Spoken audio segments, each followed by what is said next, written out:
নমস্কার। আজ 22শে শ্রাবণ, কবিগুরু রবীন্দ্রনাথ ঠাকুরের ৮০তম মৃত্যুবার্ষিকী।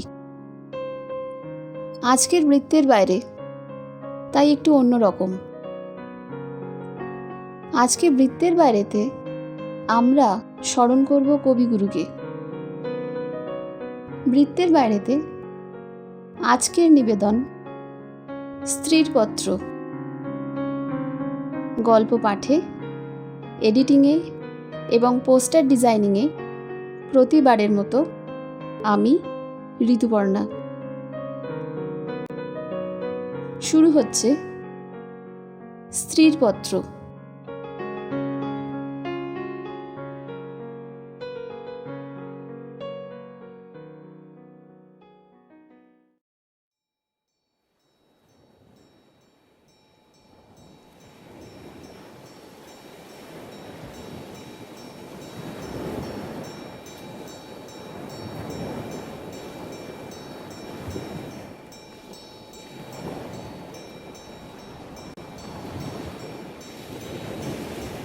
শ্রীচরণ কমলেশু।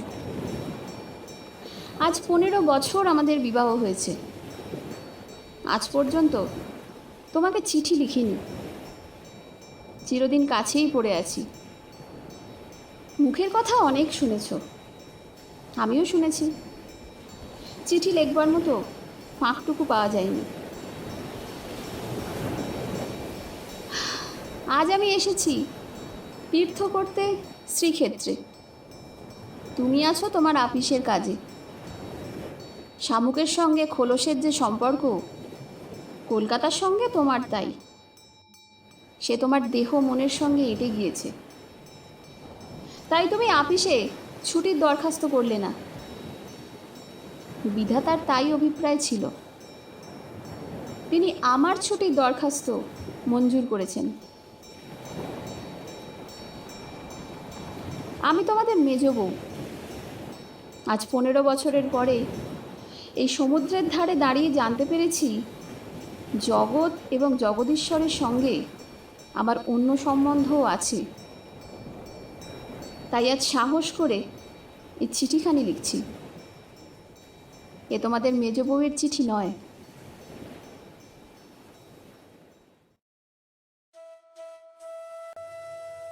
তোমাদের সঙ্গে আমার সম্বন্ধ কপালে যিনি লিখেছিলেন, তিনি ছাড়া যখন সেই সম্ভাবনার কথা আর কেউ জানত না, সেই শিশু বয়সে আমি আর আমার ভাই একই সঙ্গে সান্নিপাতিক জ্বরে পড়ি। আমার ভাইটি মারা গেল, আমি বেঁচে উঠলুম। পাড়ার সব মেয়েরাই বলতে লাগলো, মৃণাল মেয়ে কি না, তাইও বাঁচল, বেটা ছেলে হলে কি আর রক্ষা পেত। চুরিবিদ্যাতে জম পাকা, দামি জিনিসের পরেই তার লোভ। আমার মরণ নেই, সেই কথাটাই ভালো করে বুঝিয়ে বলবার জন্য এই চিঠিখানি লিখতে বসেছি।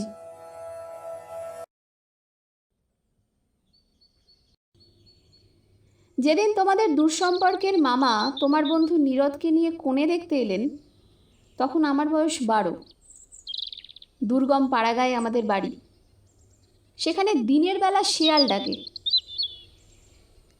স্টেশন থেকে 7 ক্রোশ স্যাকরা গাড়িতে এসে বাকি 3 মাইল কাঁচা রাস্তায় পালকি করে তবে আমাদের গাঁয়ে পৌঁছানো যায়।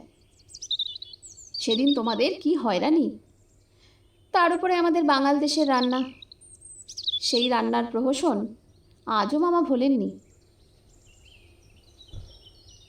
তোমাদের বড় বউয়ের রূপের অভাব মেজ বউকে দিয়ে পূরণ করবার জন্যে তোমার মায়ের একান্ত জিদ ছিল। নইলে এত কষ্ট করে আমাদের সে গায়ে তোমরা যাবে কেন? বাংলাদেশে পিলে, যকৃৎ, অম্লশূল এবং কোণের জন্য তো কাউকে খোঁজ করতে হয় না। তারা আপনি এসে চেপে ধরে, কিছুতেই ছাড়তে চায় না। বাবার বুক দূর করতে লাগলো। মা দুর্গা নাম জপ করতে লাগলেন। শহরের দেবতাকে পাড়াগাঁয়ের পূজারী কি দিয়ে সন্তুষ্ট করবে? মেয়ে রূপের উপর ভরসা, কিন্তু সেই রূপের গুমর তো মেয়ের মধ্যে নেই। যে ব্যক্তি দেখতে এসেছে সে তাকে যে দামই দেবে সেই তার দাম। তাই তো 1000 রূপে গুণেও মেয়ে মানুষের সংকোচ কিছুতে ঘোচে না। সমস্ত বাড়ির, এমনকি সমস্ত পাড়ার এই আতঙ্ক আমার বুকের মধ্যে পাথরের মতো চেপে বসল। সেদিনকার আকাশের যত আলো এবং জগতের সকল শক্তি যেন 12 বছরের একটি পাড়াগেঁয়ে মেয়েকে 2 জন পরীক্ষকের 2 জোড়া চোখের সামনে শক্ত করে তুলে ধরবার জন্য পেয়াদাগিরি করছিল। আমার কোথাও লুকোবার জায়গা ছিল না। সমস্ত আকাশকে কাঁদিয়ে দিয়ে বাঁশি বাজতে লাগলো। তোমাদের বাড়িতে এসে উঠলুম। আমার খুঁতগুলি সবিস্তারে খতিয়ে দেখেও গিন্নির দল সকলে স্বীকার করলেন মোটের ওপরে আমি সুন্দরী বটে। সে কথা শুনে আমার বড় জায়ের মুখ গম্ভীর হয়ে গেল। কিন্তু আমার রূপের দরকার কি ছিল তাই ভাবি। রূপ জিনিসটাকে যদি কোনো সেকেলে পণ্ডিত গঙ্গা মৃত্তিকা দিয়ে গড়তেন তাহলে ওর আদর থাকতো, কিন্তু ওটা যে কেবল বিধাতা নিজের আনন্দে গড়েছেন, তাই তোমাদের ধর্মের সংসারে ওর দাম নেই। আমার যে রূপ আছে সে কথা ভুলতে তোমার বেশি দিন লাগেনি, কিন্তু আমার যে বুদ্ধি আছে সেটা তোমাদের পদে পদে স্মরণ করতে হয়েছে। এই বুদ্ধিটা আমার এতই স্বাভাবিক যে তোমাদের ঘরকন্যার মধ্যে এতকাল কাটিয়েও আজও সে টিকে আছে। মা আমার এই বুদ্ধিটার জন্য উদ্বিগ্ন ছিলেন। মেয়ে মানুষের পক্ষে হে এক বালাই। যাকে বাধা মেনে চলতে হবে সে যদি বুদ্ধিকে মেনে চলতে চায় তবে ঠোকর খেয়ে খেয়ে তার কপাল ভাঙবেই। কিন্তু কি করব বলো, তোমাদের ঘরের বউয়ের যতটা বুদ্ধির দরকার বিধাতা অসতর্ক হয়ে আমাকে তার চেয়ে অনেকটা বেশি দিয়ে ফেলেছেন। সে আমি এখন ফিরিয়ে দিই কাকে? তোমরা আমাকে মেয়ে জ্যাঠা বলে দুবেলা গাল দিয়েছ। কটু কথাই হচ্ছে অক্ষমের সান্ত্বনা, অতএব সে আমি ক্ষমা করলুম।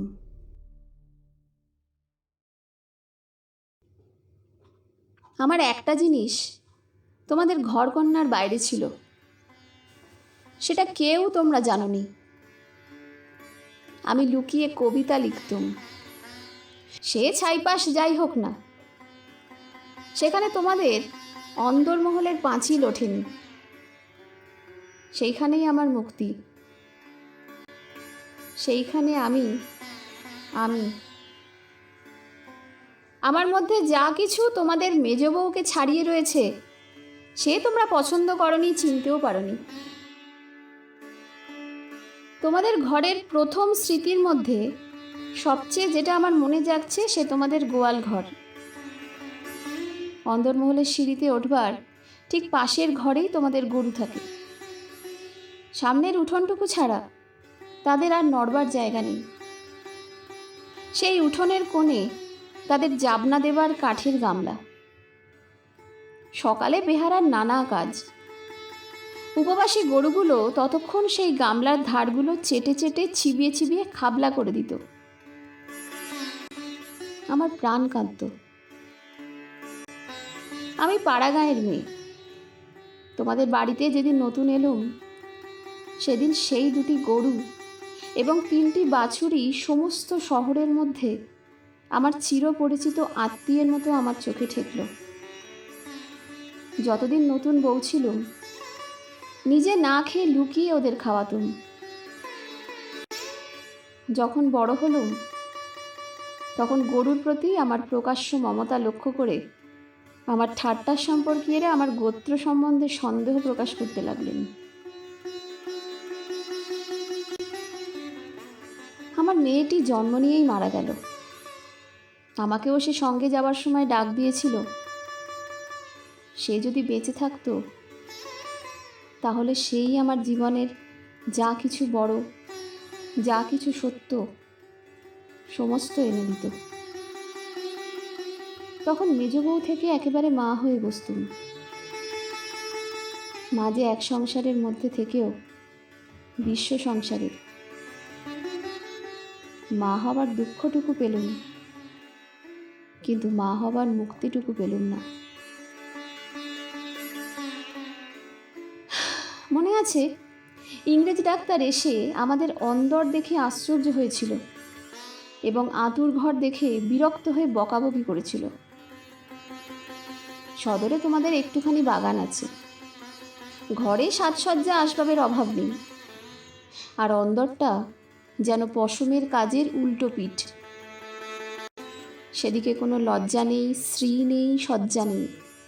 সেদিকে আলো মিটমিট করে জ্বলে, হাওয়া চোরের মতো প্রবেশ করে। উঠোনের আবর্জনা নড়তে চায় না, দেওয়ালের এবং মেঝের সমস্ত কলঙ্ক অক্ষয় হয়ে বিরাজ করে। কিন্তু ডাক্তার একটা ভুল করেছিল। সে ভেবেছিল এটা বুঝি আমাদের অহোরাত্র দুঃখ দেয়। ঠিক উল্টো, অনাদর জিনিসটা ছাইয়ের মতো। সে ছাই আগুনকে হয়তো ভিতরে ভিতরে জমিয়ে রাখে, কিন্তু বাইরে থেকে তার তাপটাকে বুঝতে দেয় না। আত্মসম্মান যখন কমে যায়, তখন অনাদরকে তো অন্যায্য বলে মনে হয় না। সেই জন্যেই তার বেদনা নেই। তাই তো মেয়ে মানুষ দুঃখ বোধ করতেই লজ্জা পায়।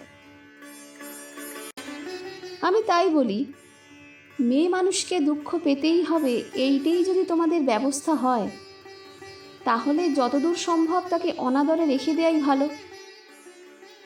আদরে দুঃখে ব্যথাটা কেবল বেড়ে ওঠে। যেমন করেই রাখো, দুঃখ যে আছে এ কথা মনে করবার কথাও কোনোদিন মনে আসেনি।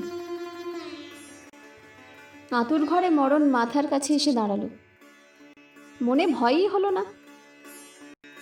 জীবন আমাদের কী বাজে মরণকে ভয় করতে হবে? আদরে যত্নে যাদের প্রাণের বাঁধন শক্ত করেছে, মরতে তাদেরই বাঁধে।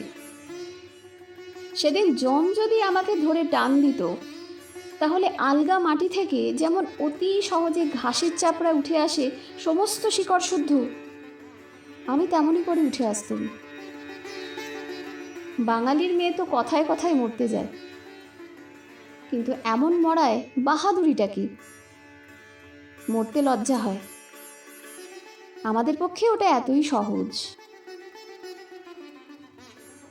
আমার মেয়েটি তো সন্ধ্যা তারার মতো ক্ষণকালের জন্য উদয় হয়েই অস্ত গেল। আবার আমার নিত্যকর্ম এবং গরু বাছুর নিয়ে পড়লুম। জীবন তেমনই করেই গড়াতে গড়াতে শেষ পর্যন্ত কেটে যেত। আজকে তোমাকে এই চিঠি লেখবার দরকারই হতো না, কিন্তু বাতাসে সামান্য একটা বীজ উড়িয়ে নিয়ে এসে পাকা দালানের মধ্যে অশ্বত্থ গাছের অঙ্কুর বের করে। শেষকালে সেইটুকু থেকে ইটকাঠের বুকের পাঁজর বিদীর্ণ হয়ে যায়। আমার সংসারের পাকা বন্দোবস্তের মাঝখানে ছোট একটুখানি জীবনের কণা কোথা থেকে উড়ে এসে পড়ল। তারপর থেকে ফাটল শুরু হলো। বিধবা মার মৃত্যুর পর আমার বড় জায়ের বোন বিন্দু তার খুড়তুতো ভাইদের অত্যাচারে আমাদের বাড়িতে তার দিদির কাছে এসে যেদিন আশ্রয় নিলে, তোমরা সেদিন ভাবলে এই আবার কোথাকার আপদ। আমার পোড়া স্বভাব, কি করব বলো? দেখলুম তোমরা সকলেই মনে মনে বিরক্ত হয়ে উঠেছ। সেই জন্যেই এই নিরাশ্রয় মেয়েটির পাশে আমার সমস্ত মন যেন একেবারে কোমর বেঁধে দাঁড়ালো। পরের বাড়িতে পরের অনিচ্ছাতে এসে আশ্রয় নেওয়া, সে যে কত বড় অপমান। দায়ে পড়ে সেও যাকে স্বীকার করতে হলো, তাকে কি এক পাশে ঠেলে রাখা যায়? তারপরে দেখলুম আমার বড় জায়ের দশা। তিনি নিতান্ত দরদে পড়ে বোনটিকে নিজের কাছে এনেছেন, কিন্তু যখন দেখলেন স্বামীর অনিচ্ছা, তখন এমনই ভাব করতে লাগলেন যেন এ তার এক বিষম বালাই, যেন একে দূর করতে পারলেই তিনি বাঁচেন। এই অনাথা বোনটিকে মন খুলে প্রকাশ্যে স্নেহ দেখাবেন, এ সাহস তার হলো না। তিনি পতিব্রতা। তার এই সংকট দেখে আমার মন আরো ব্যথিত হয়ে উঠল। দেখলুম বড়জা সকলকে বিশেষ করে দেখিয়ে বিন্দুর খাওয়া পড়ার এমনই মোটা রকমের ব্যবস্থা করলেন এবং বাড়ির দাসী বৃত্তিতে তাকে এমনভাবে নিযুক্ত করলেন যে আমার কেবল দুঃখ নয়, লজ্জা হলো। তিনি সকলের কাছে প্রমাণ করবার জন্য ব্যস্ত যে আমাদের সংসারে ফাঁকি দিয়ে বিন্দুকে ভারী সুবিধা দরে পাওয়া গেছে। ও কাজ দেয় বিস্তর, অথচ খরচের হিসাবে বেজায় সস্তা। আমাদের বড় জায়ের বাপের বংশে কুল ছাড়া আর বড় কিছু ছিল না, রূপও না, টাকাও না। আমার শ্বশুরের হাতে পায়ে ধরে কেমন করে তোমাদের ঘরে তার বিবাহ হলো সে তো সমস্তই জানো। তিনি নিজের বিবাহটাকে এ বংশের প্রতি বিষম একটা অপরাধ বলেই চিরকাল মনে জেনেছেন। সেই জন্য সকল বিষয়ই নিজেকে যতদূর সম্ভব সংকুচিত করে তোমাদের ঘরে তিনি অতি অল্প জায়গা জুড়ে থাকেন।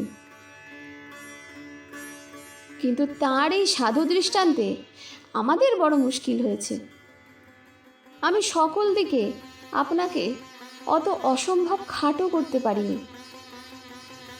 আমি যেটাকে ভালো বলে বুঝি আর কারো খাতিরে সেটাকে মন্দ বলে মেনে নেওয়া আমার কর্ম নয়। তুমিও তার অনেক প্রমাণ পেয়েছ। বিন্দুকে আমি আমার ঘরে টেনে নিলাম। দিদি বললেন, মেজ বউ গরিবের ঘরের মেয়ের মাথাটি খেতে বসলেন। আমি জানো বিষম একটা বিপদ ঘটালুম। এমনইভাবে তিনি সকলের কাছে নালিশ করে বেড়ালেন। কিন্তু আমি নিশ্চয় জানি তিনি মনে মনে বেঁচে গেলেন। এখন দোষের বোঝা আমার উপরেই পড়ল। তিনি বোনকে নিজে যে স্নেহ দেখাতে পারতেন না, আমাকে দিয়ে সেই স্নেহটুকু করিয়ে নিয়ে তার মনটা হালকা হলো। আমার বড় যা বিন্দুর বয়স থেকে 2-4টে অঙ্ক বাদ দিতে চেষ্টা করতেন, কিন্তু তার বয়স যে 14-র চেয়ে কম ছিল না এ কথা লুকিয়ে বললে অন্যায় হতো না। তুমি তো জানো সে দেখতে এতই মন্দ ছিল যে পড়ে গিয়ে সে যদি মাথা ভাঙত তবে ঘরের মেজেটার জন্যই লোকে উদ্বিগ্ন হতো। কাজেই পিতামাতার অভাবে কেউ তাকে বিয়ে দেবার ছিল না এবং তাকে বিয়ে করবার মতো মনের জোরই বা কজন লোকের ছিল। বিন্দু বড় ভয়ে ভয়ে আমার কাছে এলো, যেন আমার গায়ে তার ছোঁয়াচ লাগলে আমি সইতে পারবো না। বিশ্ব সংসারে তার যেন জন্মাবার কোনো শর্ত ছিল না, তাই সে কেবলই পাশ কাটিয়ে চোখ এড়িয়ে চলত। তার বাপের বাড়িতে তার খুড়তুতো ভাইরা তাকে এমন একটু কোণও ছেড়ে দিতে চায়নি যে কোনো একটা অনাবশ্যক জিনিস পড়ে থাকতে পারে। অনাবশ্যক আবর্জনা ঘরের আশেপাশে অনায়াসে স্থান পায়, কেননা মানুষ তাকে ভুলে যায়। কিন্তু অনাবশ্যক মেয়ে মানুষ যে একই অনাবশ্যক, আবার তার উপরে তাকে ভোলাও শক্ত, সেই জন্য আস্থা করেও তার স্থান নেই। অথচ বিন্দুর খুড়তুতো ভাইরা যে জগতে পরম আবশ্যক পদার্থ তা বলবার জো নেই, কিন্তু তারা বেশ আছে। তাই বিন্দুকে যখন আমার ঘরে ডেকে আনলুম তার বুকের মধ্যে কাঁপতে লাগলো। তার ভয় দেখে আমার বড় দুঃখ হলো। আমার ঘরে যে তার একটুখানি জায়গা আছে সেই কথাটি আমি অনেক আদর করে তাকে বুঝিয়ে দিলুম। কিন্তু আমার ঘর তো শুধু আমারই ঘর নয়, কাজেই আমার কাজটি সহজ হলো না। 2-4 দিন আমার কাছে থাকতেই তার গায়ে লাল লাল কি উঠল। হয়তো সে ঘামাচি, নয়তো আর কিছু হবে। তোমরা বললে বসন্ত, কেননা ও যে বিন্দু। তোমাদের পাড়ার এক আনাড়ি ডাক্তার এসে বললে আর 2-1 দিন না গেলে ঠিক বলা যায় না। কিন্তু সেই 2-1 দিনের সবুর সইবে কে? বিন্দু তো তার ব্যামোর লজ্জাতেই মরবার জো হলো। আমি বললুম, বসন্ত হয়তো হোক, আমি আমাদের সেই আঁতুর ঘরে ওকে নিয়ে থাকবো, আর কাউকে কিচ্ছু করতে হবে না। এই নিয়ে আমার উপরে তোমরা যখন সকলে মার মূর্তি ধরেছ, এমনকি বিন্দুর দিদিও অত্যন্ত বিরক্তির ভান করে পোড়াকপালি মেয়েটিকে হাসপাতালে পাঠাবার প্রস্তাব করছেন, এমন সময় ওর গায়ের সমস্ত লাল দাগ একদম মিলিয়ে গেল। তোমরা দেখি তাতে আরও ব্যস্ত হয়ে উঠলে, বললে নিশ্চয়ই বসন্ত বসে গিয়েছে, কেননা ও যে বিন্দু। অনাদরে মানুষ হবার একটা মস্ত গুণ, শরীরটাকে তাতে একেবারে অজর অমর করে তোলে। ব্যামো হতেই চায় না, মরার সদর রাস্তাগুলো একেবারেই বন্ধ। রোগ তাই ওকে ঠাট্টা করে গেল, কিছুই হলো না। কিন্তু এটা বেশ বোঝা গেল, পৃথিবীর মধ্যে সবচেয়ে অকিঞ্চিতকর মানুষকে আশ্রয় দেওয়াই সবচেয়ে কঠিন। আশ্রয়ের দরকার তার যত বেশি, আশ্রয়ের বাধাও তার তেমনই বিষম। আমার সম্বন্ধে বিন্দুর ভয় যখন ভাঙল, তখন ওকে আর এক গেরোয় ধরল। আমাকে এমনই ভালোবাসতে শুরু করলে যে আমাকে ভয় ধরিয়ে দিলে। ভালোবাসার এরকম মূর্তি সংসারে তো কোনোদিন দেখিনি। বইয়েতে পড়েছি বটে, সেও মেয়ে পুরুষদের মধ্যে। আমার যে রূপ ছিল সে কথা আমার মনে করবার কোনো কারণ বহুকাল ঘটেনি। এতদিন পরে সেই রূপটা নিয়ে পড়ল এই কুশ্রী মেয়েটি। আমার মুখ দেখে তার চোখের আশ আর মিটত না। বলতো, দিদি, তোমার এই মুখখানি আমি ছাড়া আর কেউ দেখতে পায়নি। যেদিন আমি নিজের চুল নিজে বাঁধতুম, সেদিন তার ভারী অভিমান। আমার চুলের বোঝা 2 হাত দিয়ে নাড়তে চাড়তে তার ভারী ভালো লাগতো। কোথাও নিমন্ত্রণে যাওয়া ছাড়া আমার সাজগোজের তো দরকার ছিল না।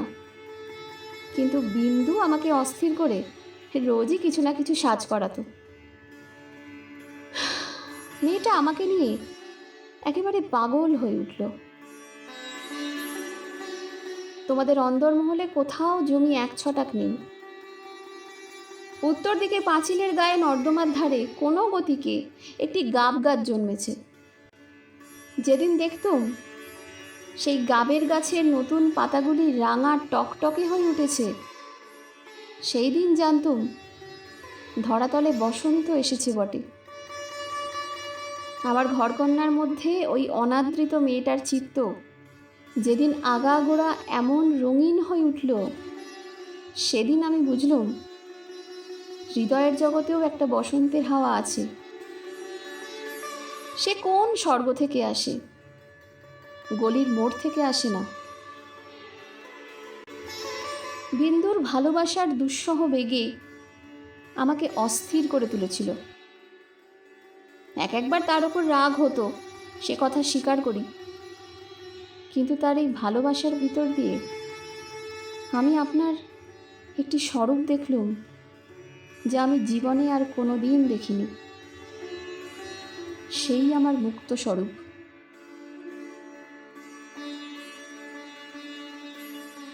এদিকে বিন্দুর মতো মেয়েকে আমি যে এতটা আদর যত্ন করছি, এ তোমাদের অত্যন্ত বাড়াবাড়ি বলে ঠেকল। এর জন্য খুঁতখুঁত খিটখিটের অন্ত ছিল না। যেদিন আমার ঘর থেকে বাজুবন্ধ চুরি গেল, সেদিন সেই চুরিতে বিন্দুর যে কোনো রকমের হাত ছিল, এ কথার আভাস দিতেও তোমাদের লজ্জা হলো না। যখন স্বদেশী হাঙ্গামায় লোকের বাড়ি তল্লাশি হতে লাগলো, তখন তোমরা অনায়াসে সন্দেহ করে বসলে যে বিন্দু পুলিশের পোষা মেয়ে চোর। তার আর কোনো প্রমাণ ছিল না, কেবল এই প্রমাণ যে ও বিন্দু। তোমাদের বাড়ির দাসীরা ওর কোনো রকম কাজ করতে আপত্তি করত। তাদের কাউকে ওর কাজ করবার ফরমাশ করলে ও মেয়েও একেবারে সংকোচে যেন আড়ষ্ট হয়ে উঠত। এই সকল কারণেই ওর জন্যে আমার খরচ বেড়ে গেল। আমি বিশেষ করে একজন আলাদা দাসী রাখলুম। সেটা তোমাদের ভালো লাগেনি। বিন্দুকে আমি যেসব কাপড় পরতে দিতুম তা দেখে তুমি এত রাগ করেছিলে যে আমার হাত খরচের টাকাও বন্ধ করে দিলে। তার পরদিন থেকে 5 শিকে দামের জোড়া মোটা কোড়া কলের ধুতি পরতে আরম্ভ করে দিলুম। আমি নিজে উঠোনের কলতলায় গিয়ে এঁটো ভাত বাছুরকে খাইয়ে বাসন মেজেছি। একদিন হঠাৎ সেই দৃশ্যটি দেখে তুমি খুব খুশি হওনি। আমাকে খুশি না করলেও চলে, আর তোমাদের খুশি না করলেই নয়, এই সুবুদ্ধিটা আজ পর্যন্ত আমার ঘটে এলো না। এদিকে তোমাদের রাগও যেমন বেড়ে উঠেছে, বিন্দুর বয়সও তেমনই বেড়ে চলেছে। সেই স্বাভাবিক ব্যাপারে তোমরা অস্বাভাবিক রকমে বিব্রত হয়ে উঠেছিলে। একটা কথা মনে করে আমি আশ্চর্য হই, তোমরা জোর করে কেন বিন্দুকে তোমাদের বাড়ি থেকে বিদায় করে দাওনি? আমি বেশ বুঝি তোমরা আমাকে মনে মনে ভয় করো।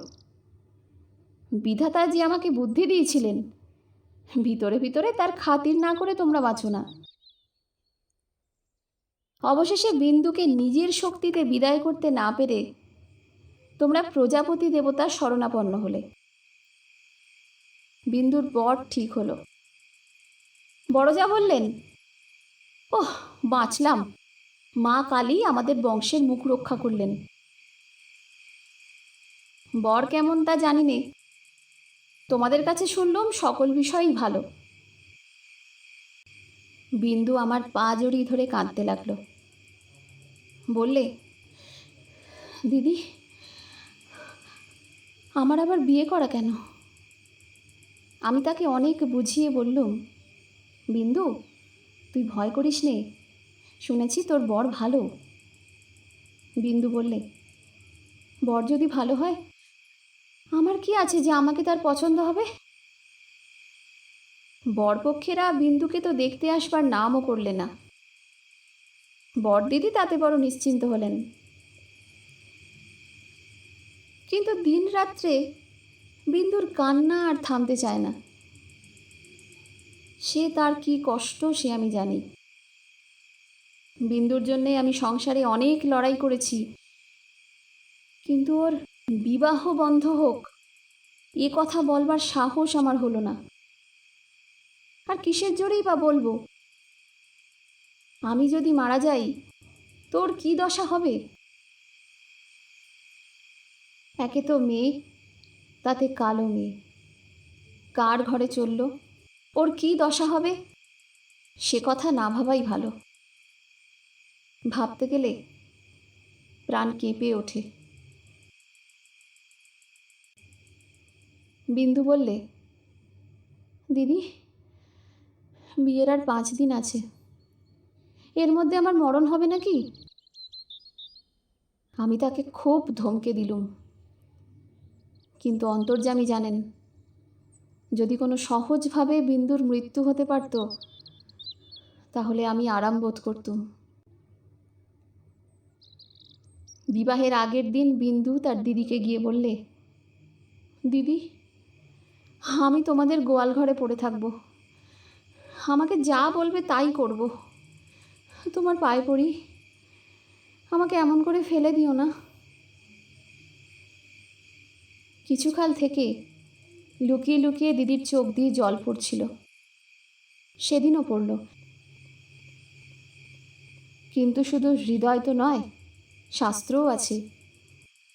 তিনি বললেন, জানিস তো বিন্দি, পতিই হচ্ছে স্ত্রীলোকের গতি মুক্তি সব। কপালে যদি দুঃখ থাকে তো কেউ খণ্ডাতে পারবে না। আসল কথা হচ্ছে কোনো দিকেই কোনো রাস্তা নেই, বিন্দুকে বিবাহ করতেই হবে, তারপরে যা হয় তা হোক। আমি চেয়েছিলাম বিবাহটা যাতে আমাদের বাড়িতেই হয়, কিন্তু তোমরা বলে বসলে বরের বাড়িতেই হওয়া চাই, সেটা তাদের কৌলিক প্রথা। আমি বুঝলুম বিন্দুর বিবাহের জন্যে যদি তোমাদের খরচ করতে হয়, তবে সেটা তোমাদের গৃহদেবতার কিছুতেই সইবে না। কাজেই চুপ করে যেতে হলো। কিন্তু একটি কথা তোমরা কেউ জানো না। দিদিকে জানাবার ইচ্ছে ছিল, কিন্তু জানাইনি, কেননা তাহলে তিনি ভয়েই মরে যেতেন। আমার কিছু কিছু গয়না দিয়ে আমি লুকিয়ে বিন্দুকে সাজিয়ে দিয়েছিলাম। বোধ করি দিদির সেটা চোখে পড়ে থাকবে, কিন্তু সেটা তিনি দেখেও দেখেননি। দোহাই ধর্মের, সেজন্য তোমরা তাকে ক্ষমা করো। যাবার আগে বিন্দু আমাকে জড়িয়ে ধরে বললে, দিদি, আমাকে তোমরা তাহলে নিতান্তই ত্যাগ করলে? আমি বললুম, না বিন্দি, তোর যেমন দশাই হোক না কেন, আমি তোকে শেষ পর্যন্ত ত্যাগ করব না। 3 দিন গেল। তোমাদের তালুকের প্রজা খাবারের জন্য তোমাকে যে ভেড়া দিয়েছিল, তাকে তোমার জঠরাগ্নি থেকে বাঁচিয়ে আমি আমাদের একতলায় কয়লা রাখবার ঘরের এক পাশে বাস করতে দিয়েছিলাম। সকালে উঠেই আমি নিজে তাকে দানা খাইয়ে আসতুম। তোমার চাকরদের প্রতি 2-1 দিন নির্ভর করে দেখেছি। তাকে খাওয়ানোর চেয়ে তাকে খাবার প্রতি তাদের বেশি ঝোঁক। সেদিন সকালে সেই ঘরে ঢুকে দেখি বিন্দু এক কোণে জড়সড় হয়ে বসে আছে। আমাকে দেখেই আমার পা জড়িয়ে ধরে লুটিয়ে পড়ে নিঃশব্দে কাঁদতে লাগলো। বিন্দুর স্বামী পাগল। সত্যি বলছিস বিন্দি? এত বড় মিথ্যে কথা তোমার কাছে বলতে পারি দিদি? তিনি পাগল। শ্বশুরের এই বিবাহে মত ছিল না, কিন্তু তিনি আমার শাশুড়িকে জমের মতো ভয় করেন। তিনি বিবাহের পূর্বেই কাশি চলে গেছেন। শাশুড়ির জেদ করে তার ছেলের বিয়ে দিয়ে দিয়েছেন। আমি সেই রাশ করা কয়লার উপরে বসে পড়লুম। মেয়ে মানুষকে মেয়ে মানুষ দয়া করে না। বলে, ও মেয়ে মানুষ বই তো নয়, ছেলে হোক না পাগল, সে তো পুরুষ বটে। বিন্দুর স্বামীকে হঠাৎ পাগল বলে বোঝা যায় না, কিন্তু এক দিন সে এমন উন্মাদ হয়ে ওঠে যে তাকে ঘরে তালা বন্ধ করে রাখতে হয়। বিবাহের রাত্রে সে ভালো ছিল, কিন্তু রাত জাগা প্রভৃতি উৎপাতে দ্বিতীয় দিন থেকে তার মাথা একেবারে খারাপ হয়ে উঠল। বিন্দু দুপুরবেলায় পিতলের থালায় ভাত খেতে বসেছিল। হঠাৎ তার স্বামী থালা শুদ্ধ ভাত টেনে উঠোনে ফেলে দিলে। হঠাৎ কেমন তার মনে হয়েছে বিন্দু স্বয়ং রানী রাসমণি। বেহারাটা নিশ্চয়ই সোনার থালা চুরি করে রানীকে তার নিজের থালায় ভাত খেতে দিয়েছে, এই তার রাগ। বিন্দু তো ভয়ে মরে গেল। তৃতীয় রাত্রে শাশুড়ি তাকে যখন স্বামীর ঘরে শুতে বললে, বিন্দুর প্রাণ শুকিয়ে গেল। শাশুড়ি তার প্রচণ্ড, রাগলে জ্ঞান থাকে না। সেও পাগল, কিন্তু পুরো নয় বলেই আরও ভয়ানক। বিন্দুকে ঘরে ঢুকতে হলো। স্বামী সে রাত্রে ঠান্ডা ছিল, কিন্তু ভয়ে বিন্দুর শরীর যেন কাঠ হয়ে গেল। স্বামী যখন ঘুমিয়েছে, অনেক রাত্রে সে অনেক কৌশলে পালিয়ে চলে এসেছে। তার বিস্তারিত বিবরণ লেখবার দরকার নেই।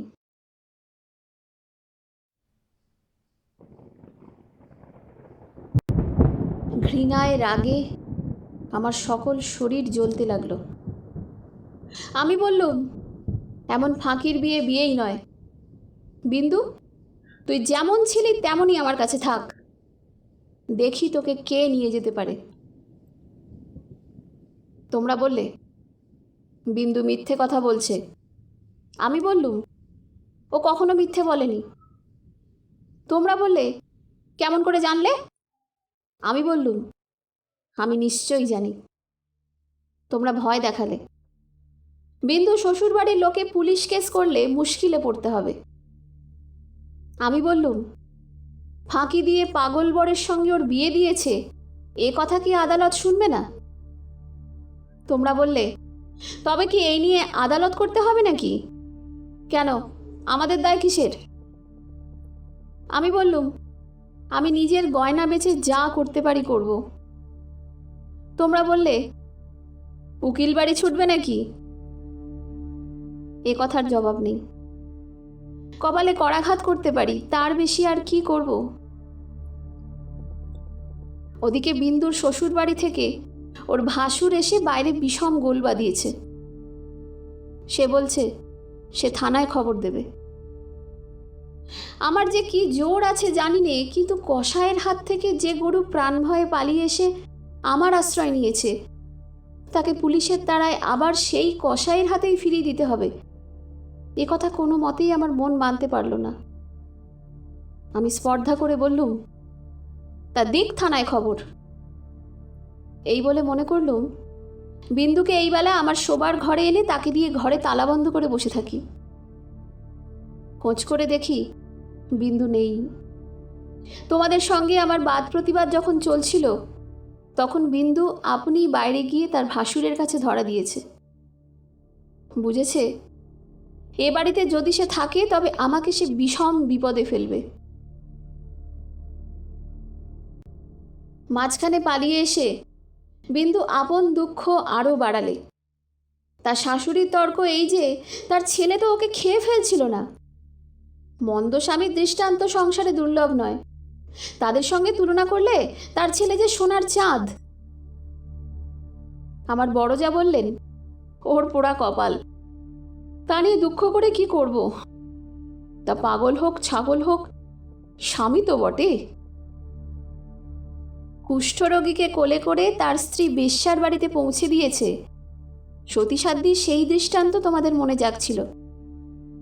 জগতের মধ্যে অধমতম কাপুরুষতার এই গল্পটা প্রচার করে আসতে তোমাদের পুরুষের মনে আজ পর্যন্ত একটুও সংকোচ বোধ হয়নি। সেই জন্যেই মানব জন্ম নিয়েও বিন্দুর ব্যবহারে তোমরা রাগ করতে পেরেছ, তোমাদের মাথা হেঁট হয়নি। বিন্দুর জন্য আমার বুক ফেটে গেল, কিন্তু তোমাদের জন্য আমার লজ্জার সীমা ছিল না। আমি তো পাড়া গিয়ে মেয়ে, তার উপরে তোমাদের ঘরে পড়েছি। ভগবান কোন ফাঁক দিয়ে আমার মধ্যে এমন বুদ্ধি দিলেন? তোমাদের এসব ধর্মের কথা আমি যে কিছুতেই সইতে পারলুম না। কিন্তু আমি যে তাকে কথা দিয়েছিলাম যে তাকে শেষ পর্যন্ত ত্যাগ করব না। আমার ছোট ভাই শরৎ কলকাতায় কলেজে পড়ছিল। তোমরা জানোই তো, যত রকমের ভলেন্টিয়ারি করা, প্লেগের পাড়ার ইঁদুর মারা, দামোদরের বন্যায় ছোটা, এতেই তার এত উৎসাহ যে উপরে উপরে দুবার সে এফএ পরীক্ষায় ফেল করেও কিছুমাত্র দমে যায়নি। তাকে আমি ডেকে বললুম, বিন্দুর খবর যাতে আমি পাই, তোকে সেই বন্দোবস্ত করে দিতে হবে শরৎ। বিন্দু আমাকে চিঠি লিখতে সাহস করবে না, আর লিখলেও আমি পাবো না। এরকম কাজের চেয়ে যদি তাকে বলতুম বিন্দুকে ডাকাতি করে আনতে কিংবা তার পাগল স্বামীর মাথা ভেঙে দিতে, তাহলে সে বেশি খুশি হতো। শরতের সঙ্গে আলোচনা করছি, এমন সময় তুমি ঘরে এসে বললে, আবার কি হাঙ্গামা বাঁধিয়েছ? আমি বললুম, সেই যা সব গোড়ায় বাঁধিয়েছিল, তোমাদের ঘরে এসেছিলুম, কিন্তু সে তো তোমাদেরই কীর্তি। তুমি জিজ্ঞাসা করলে, বিন্দুকে আবার এনে কোথাও লুকিয়ে রেখেছ? আমি বললুম, বিন্দু যদি আসতো তাহলে নিশ্চয়ই এনে লুকিয়ে রাখতুম, কিন্তু সে আসবে না, তোমাদের ভয় নেই। শরৎকে আমার কাছে দেখে তোমার সন্দেহ আরও বেড়ে উঠল। তা আমি জানতুম শরৎ আমাদের বাড়ি যাতায়াত করে, এ তোমরা কিছুতেই পছন্দ করতে না। তোমাদের ভয় ছিল ওর পরে পুলিশের দৃষ্টি আছে, কোনো দিন ও কোন রাজনৈতিক মামলায় পড়বে, তখন তোমাদের শুদ্ধ জড়িয়ে ফেলবে। সেই জন্য আমি ওকে ভাইফোঁটা পর্যন্ত লোক দিয়ে পাঠিয়ে দিতুম, ঘরে ডাকতুম না। তোমার কাছে শুনলাম বিন্দু আবার পালিয়েছে, তাই তোমাদের বাড়িতে তার ভাসুর খোঁজ করতে এসেছে। শুনে আমার বুকের মধ্যে শেল বিঁধল। হতভাগিনীর যে কি অসহ্য কষ্ট তা বুঝলুম। অথচ কিছুই করবার রাস্তা নেই। শরৎ খবর নিতে ছুটল। সন্ধ্যার সময় ফিরে এসে আমাকে বলল, বিন্দু তার খুড়তুতো ভাইদের বাড়ি গিয়েছিল, কিন্তু তারা তুমুল রাগ করে তখনই আবার তাকে শ্বশুরবাড়ি পৌঁছে দিয়ে গেছে। এর জন্য তাদের খেসারত এবং গাড়ি ভাড়া দণ্ড যা ঘটেছে তার ঝাঁঝ এখনও তাদের মন থেকে মরেনি। তোমাদের খুড়িমা শ্রীক্ষেত্রে তীর্থ করতে যাবেন বলে তোমাদের বাড়িতে এসে উঠেছেন। আমি তোমাদের বললুম, আমিও যাব। আমার হঠাৎ এমন ধর্মে মন হয়েছে দেখে তোমরা এত খুশি হয়ে উঠলে যে কিছুমাত্র আপত্তি করলে না। এ কথাও মনে ছিল যে এখন যদি কলকাতায় থাকি তবে আবার কোন দিন বিন্দুকে নিয়ে ফ্যাসাদ বাঁধিয়ে বসব। আমাকে নিয়ে বিষম ল্যাঠা। বুধবারে আমার যাবার দিন, রবিবারে সমস্ত ঠিক হলো। আমি শরৎকে ডেকে বললুম, যেমন করে হোক বিন্দুকে বুধবারে পুরী যাবার গাড়িতে তোকে তুলে দিতে হবে। শরতের মুখ প্রফুল্ল হয়ে উঠল। সে বললে, ভয় নেই দিদি, আমি তাকে গাড়িতে তুলে দিয়ে পুরী পর্যন্ত চলে যাব, ফাঁকি দিয়ে জগন্নাথ দেখা হয়ে যাবে। সেই দিন সন্ধ্যার সময় শরৎ আবার এলো। তার মুখ দেখেই আমার বুক দমে গেল। আমি বললুম, কী রে শরৎ, সুবিধে হলো না বুঝি? সে বললে, না। আমি বললুম, রাজি করাতে পারলি নে? সে বললে, আর দরকার নেই। কাল রাত্রিরে সে কাপড়ে আগুন ধরিয়ে আত্মহত্যা করে মরেছে। বাড়ি যে ভাইপোটার সঙ্গে ভাব করে নিয়েছিলুম, তার কাছে খবর পেলুম তোমার নামে সে একটা চিঠি রেখে গিয়েছিল, কিন্তু সে চিঠি ওরা নষ্ট করেছে।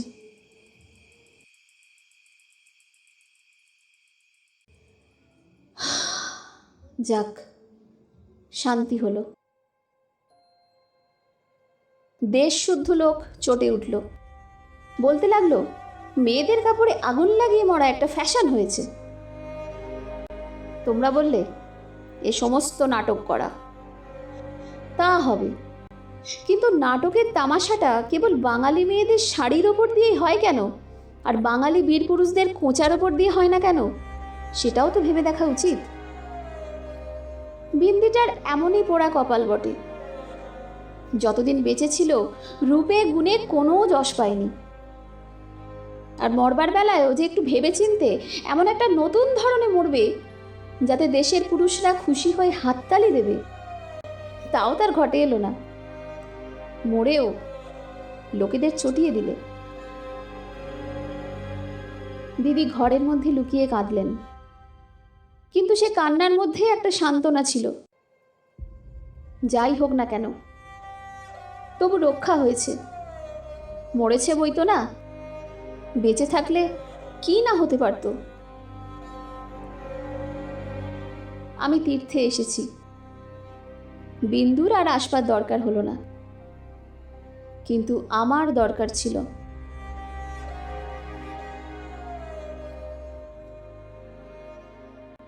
দুঃখ বলতে লোকে যা বোঝে, তোমাদের সংসারে তা আমার ছিল না। তোমাদের ঘরে খাওয়া পড়া অসচ্ছল নয়। তোমার দাদার চরিত্র যেমন হোক, তোমার চরিত্রে এমন কোনো দোষ নেই যাতে বিধাতাকে মন্দ বলতে পারি। যদি বা তোমার স্বভাব তোমার দাদার মতোই হতো, তাহলেও হয়তো মোটের ওপর আমার এমনইভাবেই দিন চলে যেত, এবং আমার সতীসাধ্যী বড় জায়ের মতো পতিদেবতাকে দোষ না দিয়ে বিশ্বদেবতাকেই আমি দোষ দেবার চেষ্টা করতুম। অতএব তোমাদের নামে আমি কোনো নালিশ উত্থাপন করতে চাইনি।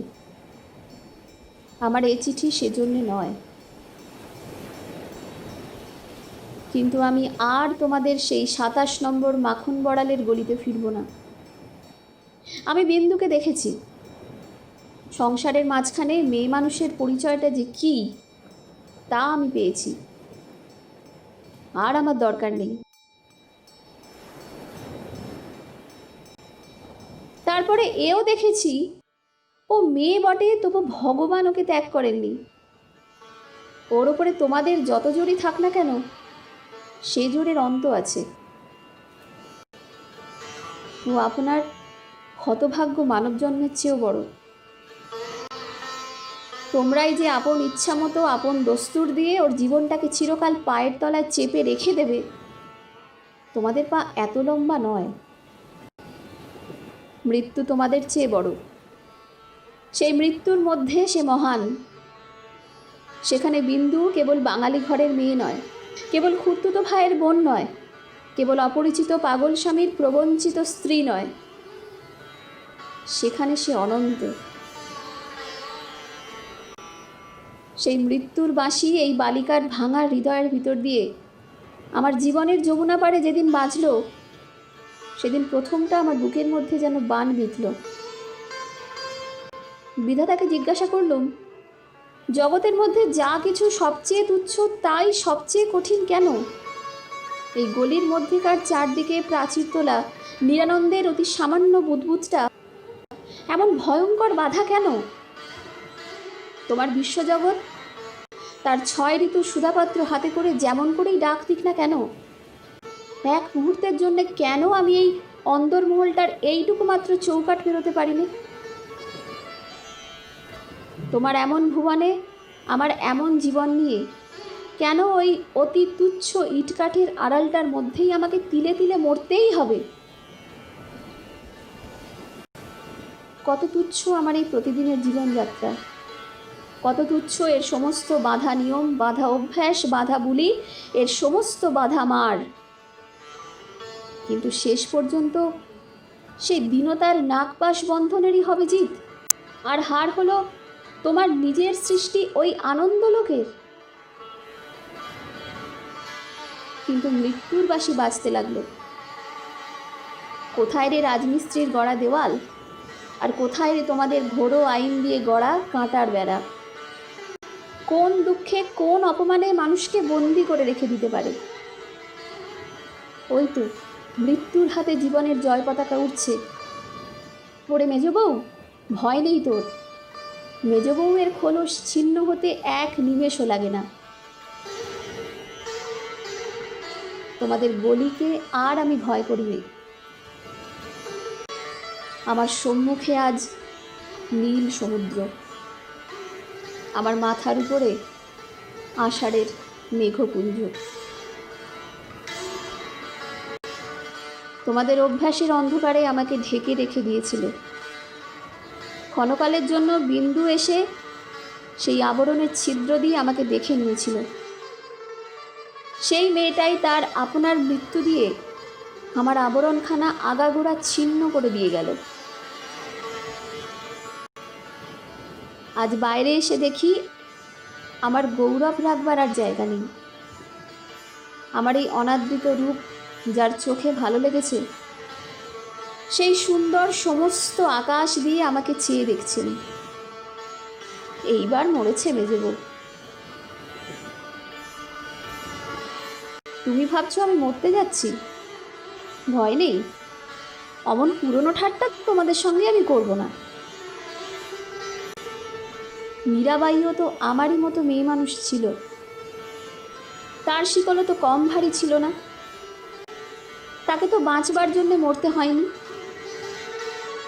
মীরাবাই তার গানে বলেছিল, ছাড়ুক বাপ, ছাড়ুক মা, ছাড়ুক যে যেখানে আছে, মীরা কিন্তু লেগেই রইল প্রভু, তাতে তার যা হবার হোক। এই লেগে থাকাই তো বেঁচে থাকা। আমিও বাঁচব, আমিও বাঁচলুম। ইতি তোমাদের চরণতলাশ্রয় ছিন্ন মৃণাল।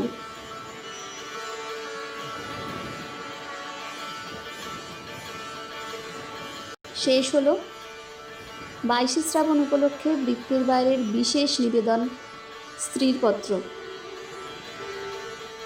গল্প পাঠে প্রতিবারের মতো আমি ঋতুপর্ণা। আবহ সঙ্গীত সেতারে শ্রী সন্দীপ সাহা।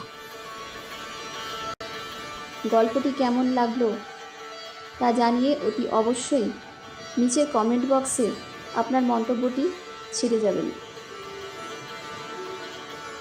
ধন্যবাদ।